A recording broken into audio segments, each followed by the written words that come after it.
Hi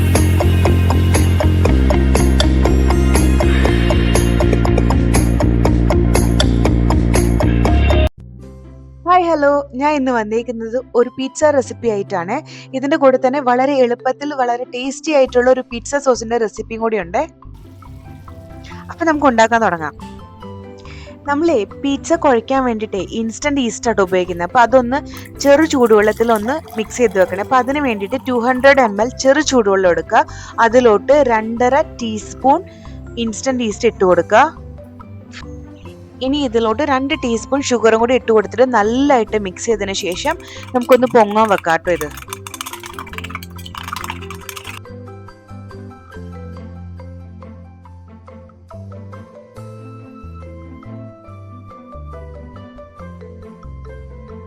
അങ്ങനെ നമ്മുടെ east പൊങ്ങി വന്നിട്ടുണ്ട്. ഇനി ഒരു പാത്രത്തിലോട്ട് 2.5 കപ്പ് മൈദ ഇട്ട് കൊടുക്കാം കേട്ടോ. ഇനി ഇതിലോട്ട് 1.5 ടീസ്പൂൺ ഉപ്പും 1.5 ടീസ്പൂൺ ഒറിഗാനോ ഇട്ട് കൊടുത്തിട്ട് നമ്മൾ ഈസ്റ്റും കൂടി ഇതിലോട്ട് ഒഴിച്ചു കൊടുക്കണം കേട്ടോ. ഇപ്പോൾ 2.5 കപ്പ് മൈദയാണ് എടുത്തേക്കുന്നത്. ഈ മാവ് കുഴയ്ക്കാൻ വേണ്ടിയിട്ട് എനിക്ക് കറക്റ്റ് 1 കപ്പ്, അത് 250 ml ഒരു കപ്പ് വെള്ളം ടോട്ടൽ ആവശ്യം വന്നിട്ടോ. അപ്പോൾ നമ്മൾ 200 ml ആണ് ഇതിലുള്ളൂ. പിന്നെ ഒരു 50 ml കൂടി നമ്മൾ കുറേശ്ശെയായിട്ട് ഒഴിച്ചു കൊടുക്കണം കേട്ടോ. നമ്മൾ ഓരോ മാവിൻ്റെ ഇതനുസരിച്ചിട്ട് വെള്ളത്തിൻ്റെ അളവ് വ്യത്യാസം വരും. അപ്പോൾ ആ 50 ml ഒരുമിച്ച് ഒഴിച്ചു കൊടുക്കരുത്, കുറേശ്ശെയായിട്ട് ഒഴിച്ചു കൊടുക്കണം. നമുക്ക് നല്ലതായിട്ട് കയ്യിലൊക്കെ ഒട്ടുന്ന രീതിയിലുള്ള നല്ല സോഫ്റ്റ് മാവാട്ടോ വേണ്ടത്. ഇങ്ങനെ കയ്യിൽ ശരിക്കും ഒട്ടണം, അങ്ങനത്തെ മാവാട്ടോ നമുക്ക് വേണ്ടത്. ഇനി ഈ മാവ് കിച്ചന്റെ കൗണ്ടർ ടോപ്പിൽ ഇട്ടിട്ട് നമുക്കൊന്ന് കുഴച്ചെടുക്കാം കേട്ടോ. അപ്പോൾ ആ താഴെ ഒന്ന് ഒട്ടാണ്ടിരിക്കാൻ വേണ്ടി ആദ്യം 1 ടീസ്പൂൺ മൈദ അവിടെ നിന്ന് വിതറി കൊടുക്കണേ. എന്നിട്ട് അതിന്റെ പുറത്തിട്ടാണ് മാവ് വെച്ച്, അല്ലെങ്കിൽ ആ മാവ് നല്ലതായിട്ട് ഒട്ടുന്ന മാവാണല്ലോ, അപ്പോൾ അതെല്ലായിടത്തും ഒട്ടിപ്പിടിക്കും. എന്നിട്ട് നല്ല രീതിയിൽ ഒന്ന് കുഴച്ചെടുക്കണേ. നല്ല സോഫ്റ്റ് ആയിട്ട് എങ്ങും ഒട്ടാത്ത രീതിയിൽ കിട്ടും ലാസ്റ്റ് ആകുമ്പോഴത്തേക്കും. ആ രീതിയിൽ നമ്മൾ നല്ലതായിട്ട് കുഴച്ച് നല്ലതായിട്ട് നല്ല സോഫ്റ്റ് മാവായിട്ട് നമുക്ക് കിട്ടും. നമ്മൾ ഈ മാവ് ഏത് പാത്രത്തിലാണോ പൊങ്ങാൻ വെക്കുന്നത് അതിൻ്റെ ഉള്ളിൽ ആദ്യം ഒലിവ് ഓയിൽ തടവി കൊടുക്കുക. എന്നതിന് ശേഷം ഈ മാവ് വെച്ചിട്ട് ഈ മാവിലും ഒലിവ് ഓയിൽ തടവി കൊടുക്കുക.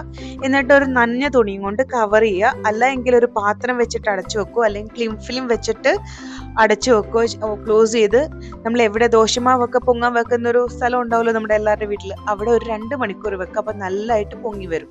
ഞാൻ ഒരു ഡിഫറെൻ്റ് ആയിട്ടുള്ള നല്ല ടേസ്റ്റി ആയിട്ടുള്ള ഒരു പിസ്സ സോസ് ആയിട്ട് ഉണ്ടാക്കുന്നത്. അപ്പം അതിന് വേണ്ടിയിട്ട് 2 വെളുത്തുള്ളി എടുത്തിട്ട് 2 ഫുൾ വെളുത്തുള്ളി എടുത്തിട്ട് അടുപ്പത്ത് വെച്ച് ചുട്ടെടുക്കണം. നല്ലതായിട്ട് ചുട്ടെടുക്കണം കേട്ടോ. എന്ന് വെച്ച് കരിയിച്ചെടുക്കാനല്ല കേട്ടോ പറയുന്നത്. എന്നാലും അവിടെ ഇവിടെയൊക്കെ ജസ്റ്റ് കരിയും. പക്ഷേ വെളുത്തുള്ളിയുടെ അല്ലികൾ ഉണ്ടല്ലോ, നല്ലതായിട്ട് സോഫ്റ്റ് ആവും. ആ രീതിയിൽ നമ്മൾ ചുട്ടെടുക്കണം. അപ്പം നമ്മുടെ വെളുത്തുള്ളി നല്ലതായിട്ട് ചുട്ട് കിട്ടിയിട്ടുണ്ട്. എന്നിട്ട് ഇതിൻ്റെ സ്കിന്നെല്ലാം കളഞ്ഞിട്ട് കരിഞ്ഞ ഭാഗങ്ങളുണ്ടെങ്കിൽ അത് ജസ്റ്റ് ഒന്ന് കട്ട് ചെയ്ത് കളഞ്ഞിട്ട് നമുക്ക് നല്ലതായിട്ടൊന്ന് ചതച്ചെടുക്കാം കേട്ടോ. നമ്മുടെ പിസ്സ പോലുള്ള റെസിപ്പിക്ക് ഉണ്ടല്ലോ ഒലിവ് ഓയിൽ ആട്ടോ ഉപയോഗിക്കേണ്ടത്. ഒലിവ് ഓയിൽ ഇല്ല എങ്കിൽ മാത്രം നിങ്ങൾ സൺഫ്ലവർ ഓയിൽ ഉപയോഗിക്കുക. പിസ്സ സോസ് ഉണ്ടാക്കാൻ വേണ്ടിയിട്ട് ഞാൻ ഒരു പാനിൽ ഒലിവ് ഓയിൽ ഒഴിച്ചിട്ട് നമ്മൾ വെളുത്തുള്ളി ഒന്ന് ജസ്റ്റ് ഒന്ന് വഴറ്റിയെടുക്കുന്നുണ്ട്. ഇതിലോട്ട് ഞാൻ ഇപ്പോൾ ആഡ് ചെയ്യാൻ പോകുന്നത് 1 ടീസ്പൂൺ ചില്ലി ഫ്ലേക്സ് ആട്ടോ. സാധാരണ ഞാൻ ചില്ലി പൗഡറാണ് ആഡ് ചെയ്യുന്നത്. നിങ്ങളുടെ എരിവിനനുസരിച്ചിട്ട് വേണമെങ്കിൽ കാശ്മീരി ചില്ലി പൗഡറോ അല്ലെങ്കിൽ സാധാരണ ചില്ലി പൗഡറോ ഏത് വേണമെങ്കിലും ആഡ് ചെയ്യാം. എനിക്ക് കുറച്ചും കൂടി എരിവ് വേണമെന്ന് പറഞ്ഞിട്ട് ഞാൻ ചില്ലി ഫ്ലേക്സ് ആണ് ആഡ് ചെയ്യുന്നത്. ഇനി ഇതിലോട്ട് 4 ടേബിൾ സ്പൂൺ ചില്ലി സോസും 2 ടേബിൾ സ്പൂൺ ടൊമാറ്റോ സോസും ആണ് ആഡ് ചെയ്യാൻ പോകുന്നത്. ഇതൊന്ന് നന്നായിട്ട് മിക്സ് ചെയ്തതിന് ശേഷം ഇതിലോട്ട് ആഡ് ചെയ്യാൻ പോകുന്നത് 1 teaspoon oregano, 1 teaspoon sugar, 1 teaspoon vinegar കൂടി ആഡ് ചെയ്ത് നല്ലതായിട്ട് തിരിച്ചൊന്ന് മിക്സ് ചെയ്തതിന് ശേഷം ഇതിലോട്ട് ഒരു 4 ടേബിൾ സ്പൂൺ വെള്ളം ഒഴിച്ചു കൊടുക്കുക. അപ്പോൾ ഇതിൻ്റെ പച്ചമണം എല്ലാം മാറി നല്ലതായിട്ട് സെറ്റാകാൻ വേണ്ടിയിട്ടാണ്. നമ്മൾ ഈ ഒഴിച്ചു കൊടുത്ത വെള്ളം മൊത്തം പറ്റിച്ചെടുക്കണം. അപ്പം നമ്മൾ ഇതിലോട്ട് ഇട്ട സാധനങ്ങളുടെ എല്ലാം ഒരു പച്ച ടേസ്റ്റ് എന്തെങ്കിലുമൊക്കെ ഉണ്ടെങ്കിൽ അതങ്ങ് പോയി നല്ലതായിട്ട് തിളയ്ക്കും. ഇത് കിടന്ന് നല്ല തിളച്ച് ഈ കൺസിസ്റ്റൻസി ആകുമ്പോൾ നമുക്ക് ഓഫ് ചെയ്യാം. ഉപ്പ് വേണമെങ്കിൽ നോക്കിയിട്ട് ആഡ് ചെയ്ത് കൊടുത്താൽ മതി. എനിക്ക് ഉപ്പ് ആഡ് ചെയ്യേണ്ട വന്നില്ല. ഞാനിവിടെ ടോപ്പിംഗ്സ് ആയിട്ട് ആഡ് ചെയ്യുന്നത് സവാള, ക്യാപ്സിക്കം, സോസേജ്, പിന്നെ പൈനാപ്പിളും ആണ്. നിങ്ങൾക്ക് ഇഷ്ടമുള്ളത് ആഡ് ചെയ്ത് കൊടുക്കാം കേട്ടോ. ചിക്കൻ ഒന്ന് കോട്ട് ചെയ്ത് വറുത്തെടുത്ത് അത് ആഡ് ചെയ്ത് കൊടുക്കാം. പനീർ ഒന്ന് ശാലോ ഫ്രൈ ചെയ്ത് കൊടുത്തിട്ട് അത് ആഡ് ചെയ്ത് കൊടുക്കാം. ട്യൂണ പീസ് ചങ്ക്സ് ആഡ് ചെയ്യുന്ന ആൾക്കാരുണ്ട്. ഏതാന്ന് വെച്ചാൽ നിങ്ങളുടെ ഇഷ്ടത്തിന് ആഡ് ചെയ്ത് കൊടുക്കാം കേട്ടോ. ഞാൻ ആദ്യം അവനിലാട്ടോ ഉണ്ടാക്കുന്നത്. അതിന് വേണ്ടിയിട്ട് അവൻ 180 ഡിഗ്രിയിൽ പ്രീഹീറ്റ് ചെയ്യാൻ വെച്ചിട്ടുണ്ട്. എന്നിട്ട് ഇങ്ങനത്തെ ട്രേ ആട്ടോ എൻ്റെ ഉള്ളത്. അതിൽ ഞാൻ അലൂമിനിയം ഫോയിൽ വിരിച്ചിട്ട് ജസ്റ്റ് ഒന്ന് ബട്ടർ തടകണ്ട് ഒട്ടിപ്പിടിക്കാണ്ടിരിക്കാൻ വേണ്ടിയിട്ട്. എന്നിട്ട് ഞാൻ പിസ്സയുടെ മാവ് ഇതിൻ്റെ ഷേപ്പിലാട്ടോ ഞാൻ സ്പ്രെഡ് ചെയ്ത് കൊടുക്കാൻ പോകുന്നത്. പിzzയുടെ മാവ് നല്ലതായിട്ട് പൊങ്ങി വന്നിട്ടുണ്ട് കേട്ടോ. അപ്പൊ ഞാൻ ഇത് 2 പോർഷനായിട്ട് സ്പ്ലിറ്റ് ചെയ്ത് 2 പിസ്സ ഉണ്ടാക്കാന്നാട്ടോ വിചാരിച്ചു. അത് കഴിഞ്ഞ് ഞാൻ ആലോചിച്ചു നമുക്ക് ഗ്യാസ് അടുപ്പിലും എങ്ങനെ ഉണ്ടാക്കുന്നതെന്ന് കാണിക്കണമല്ലോ. അപ്പൊ ഞാൻ നോൺ സ്റ്റിക് പാനിലിട്ട് എടുക്കുന്ന രീതിയിൽ ഒരു ചെറിയ പോർഷൻ കൂടി എടുക്കുന്നുണ്ട്. അങ്ങനെ 3 പോർഷനായിട്ട് തിരിച്ചിട്ടുണ്ട് ഞാൻ. അപ്പൊ നമുക്ക് ഒരു പോർഷൻ മാവ് എടുത്തിട്ട് നമുക്ക് പതുക്കെ സ്പ്രെഡ് ചെയ്ത് കൊടുക്കാം കേട്ടോ. നല്ല സോഫ്റ്റ് മാവല്ലേ, അപ്പൊ നമുക്ക് ഇങ്ങനെ കൈ കൊണ്ട് തന്നെ നമുക്ക് സ്പ്രെഡ് ചെയ്ത് കൊടുക്കാൻ പറ്റും കേട്ടോ. നമ്മൾ കറക്റ്റ് 2 പോർഷനായിട്ടായിട്ട് തിരിച്ചിരുന്നെങ്കിൽ നമുക്കിത് ഇതിന്റെ കറക്റ്റ് സൈസിലാട്ടോ മാവ് കിട്ടുക. കുഴപ്പമില്ല, നമുക്ക് പൂർണ്ണം പാനിലും ഉണ്ടാക്കി കാണിക്കണമല്ലോ, അപ്പോൾ അതിനു വേണ്ടി മാറ്റിയതാ ഞാൻ. കണ്ടോ, ഞാൻ മാവ് നല്ലതായിട്ട് പരത്തി എടുത്തിട്ടുണ്ട്. ഇനി നമ്മുടെ ഈ വിരൽ വെച്ചിട്ട് ഈ എല്ലാ സൈഡും ഇങ്ങനെ ഒന്ന് അമക്കി കൊടുക്കണേ, ഇതോ വീഡിയോയിൽ കാണുന്ന പോലെ. അപ്പോൾ നമുക്കിതൊരു 5 മിനിറ്റ് റെസ്റ്റ് ചെയ്യാൻ വെക്കാം. അപ്പം നമുക്ക് പാനിൽ ഉണ്ടാക്കാൻ വേണ്ടിയിട്ട് നോൺ സ്റ്റിക് പാൻ എടുത്തിട്ട് നമുക്ക് ഇതിലും ബട്ടർ തടകിയിട്ട് മാവ് സ്പ്രെഡ് ചെയ്ത് കൊടുക്കാം. ഇത് നമുക്കൊരു 5 മിനിറ്റ് റെസ്റ്റ് ചെയ്യാൻ വെക്കാം. അപ്പം നമുക്ക് ആദ്യത്തെ മാവ് എടുത്തിട്ട് പണി തുടങ്ങാം. ഇനി ആദ്യം നമ്മുടെ പിസ്സ സോസ് നല്ലതായിട്ട് സ്പ്രെഡ് ചെയ്ത് കൊടുക്കുക. നിങ്ങൾക്ക് കട്ടിക്കോ തിന്നായിട്ടോ എങ്ങനെയാന്ന് വെച്ചാൽ നിങ്ങൾ സ്പ്രെഡ് ചെയ്ത് കൊടുക്കുക. ഇനി ഒരു ലെയർ നമുക്ക് ചീസ് ഇട്ട് കൊടുക്കാം കേട്ടോ. ഒരുപാടൊന്നും ഇടണ്ട കേട്ടോ, നമുക്ക് ലാസ്റ്റ് ഇടുമ്പോൾ നല്ലതായിട്ട് ഇട്ട് കൊടുക്കാം. ഇപ്പോൾ ഒരു കുറച്ചങ്ങ് ഇട്ട് കൊടുക്കാം നമുക്ക്. അടുത്ത ലെയർ ടോപ്പിംഗ്സ് ആണ്. നിങ്ങൾ എന്താണ് ആഡ് ചെയ്യുന്നത് അത് ആഡ് ചെയ്ത് കൊടുക്കുക. ഞാൻ ഇവിടെ സവാള, ക്യാപ്സിക്കം, സോസേജ്, പൈനാപ്പിൾ എല്ലാം ഇട്ട് കൊടുക്കാൻ പോകുന്നത്. സീസണിങ് ആയിട്ട് ഞാൻ ഒറിഗാനോ ആട്ടോ ഇട്ട് കൊടുക്കുന്നത്. അതിനുശേഷം നമുക്ക് നല്ലതായിട്ട് ചീസ് ഇട്ട് കൊടുക്കാം.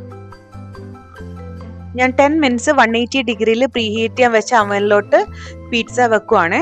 15 to 20 മിനിറ്റ്സ് ആട്ടോ നമ്മുടെ ബേക്കിംഗ് ടൈം. ഒരു 15 മിനിറ്റ്സ് കഴിയുമ്പോൾ തന്നെ ഓപ്പൺ ചെയ്ത് നോക്കണം. അപ്പോൾ ഒന്ന് ആവാനുണ്ടെങ്കിൽ മാത്രം ഒരു 5 മിനിറ്റ്സ് കൂടെ വെച്ചാൽ മതി, അതിനുള്ളിൽ അത് ആവും കേട്ടോ. ഇനി ഒരു ദോശത്തവ എടുത്തിട്ട്, അത് അയണ്ട ദോശത്തവയാണെങ്കിൽ കൂടുതൽ നല്ലതാണ്. അത് നമ്മുടെ ഹൈ ഫ്ലെയിമുള്ള അടുപ്പിൽ വെച്ചിട്ട് അതും ഒരു 10 മിനിറ്റ്സ് പ്രീ ഹീറ്റ് ചെയ്യാൻ വെക്കണേ. ഇത് ഓൾറെഡി ഞാൻ പ്രീ ഹീറ്റ് ചെയ്യാൻ വെച്ചതാണ്. ഇതിന് ഞാൻ സ്പെഷ്യൽ പറയണ്ടല്ലോ, കാരണം നമ്മൾ ആദ്യത്തിൽ സോസ് തേച്ച് ചീസ് ഇട്ട് അതുപോലെ തന്നെ ആട്ടോ ഇതിലും അതേ സ്റ്റെപ്പ് തന്നെ റിപ്പീറ്റ് ചെയ്യുക. നമ്മളിനി ഈ നോൺ സ്റ്റിക് പാൻ എടുത്തിട്ട് നല്ലതായിട്ട് ചൂടായിട്ടിരിക്കുന്ന ദോശത്തവയുടെ പുറത്തോട്ട് വെച്ച് കൊടുക്കുക. എന്നിട്ട് ഒരു പ്ലേറ്റ് വെച്ചിട്ട് അടച്ചു കൊടുക്കുക കേട്ടോ. അപ്പൊ ഞാൻ അടയ്ക്കാൻ ഉപയോഗിച്ച പാത്രത്തിൽ ഇങ്ങനെ ഹോൾ ഉണ്ടല്ലോ, അപ്പൊ അത് ഒരു ടിഷ്യൂ പേപ്പർ വെച്ചിട്ട് ഞാൻ കവർ ചെയ്ത് കൊടുക്കുന്നുണ്ട്. ആവിയൊന്നും നമ്മുടെ പുറത്തോട്ട് പോകാൻ പാടില്ല. ഗ്ലാസിന്റെ ലിഡാണ് വെക്കുന്നെങ്കിൽ നമുക്ക് കാണാൻ പറ്റും കേട്ടോ ചീസ് എല്ലാം മെൽറ്റ് ആവുന്നത്. അപ്പൊ ഒരു 15 മിനിറ്റ്സ് കഴിയുമ്പോൾ നമുക്ക് ഓപ്പൺ ചെയ്ത് നോക്കാം. എന്നിട്ട് താഴ്ഭാഗം ഒന്ന് നോക്കണം കേട്ടോ കരിയുന്നുണ്ടോന്ന്. നമ്മൾ ഫ്ലെയിം ഒന്നും കുറച്ചിട്ടില്ല കേട്ടോ, ഹൈ ഫ്ലെയിമിൽ തന്നെ ആട്ടോ ഇരിക്കുന്നത്. ഇനി എന്താ ചെയ്യേണ്ടത്, 15 മിനിറ്റ്സ് കഴിയുമ്പോൾ എന്താ ചെയ്യേണ്ടതെന്ന് വെച്ചാൽ ഈ നോൺ സ്റ്റിക്കിന്റെ പാൻ ഉണ്ടല്ലോ അത് ഡയറക്റ്റ് തീയിൽ വെച്ചിട്ട് ആ ദോശത്തവ ഉണ്ടല്ലോ അത് ഇതിന്റെ മുകളിലോട്ട് ഇങ്ങനെ കമത്തി വെക്കണം. അപ്പൊ അതിന്റെ ചൂടടിച്ചിട്ട് കുറച്ചും കൂടി നല്ലതായിട്ട് മെൽറ്റ് ആവും നമ്മുടെ ചീസ് എല്ലാം. ഇങ്ങനെ ഒരു 3-4 മിനിറ്റ്സ് വെച്ചാൽ മതി കേട്ടോ. ഒരുപാട് നേരം വെച്ച് കഴിഞ്ഞാൽ നമ്മുടെ താഴ്ഭാഗം കരിഞ്ഞു പോട്ടോ. അപ്പോൾ നമ്മുടെ പിസ്സ റെഡി ആയിട്ടുണ്ട്.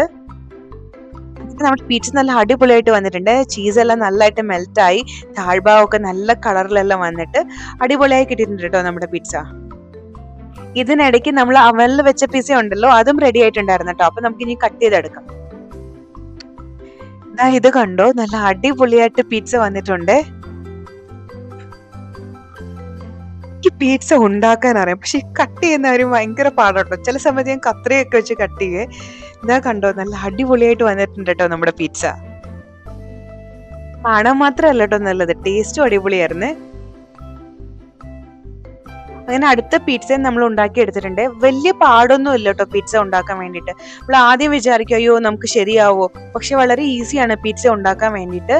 അവനില്ലെങ്കിലും കുഴപ്പമില്ല, നമുക്ക് അടുപ്പിലും നമ്മുടെ ഗ്യാസ് അടുപ്പിലും നമുക്ക് ഉണ്ടാക്കിയെടുക്കാൻ പറ്റും കേട്ടോ. അപ്പൊ നിങ്ങൾക്ക് എൻ്റെ വീഡിയോ ഇഷ്ടമായെങ്കിൽ ലൈക്ക് ചെയ്യാനും സബ്സ്ക്രൈബ് ചെയ്യാനും മറക്കരുതേ. അപ്പൊ ഇനിയൊരു വീഡിയോ ആയിട്ട് വരുന്നവരേക്കും ടാറ്റാ ബൈ.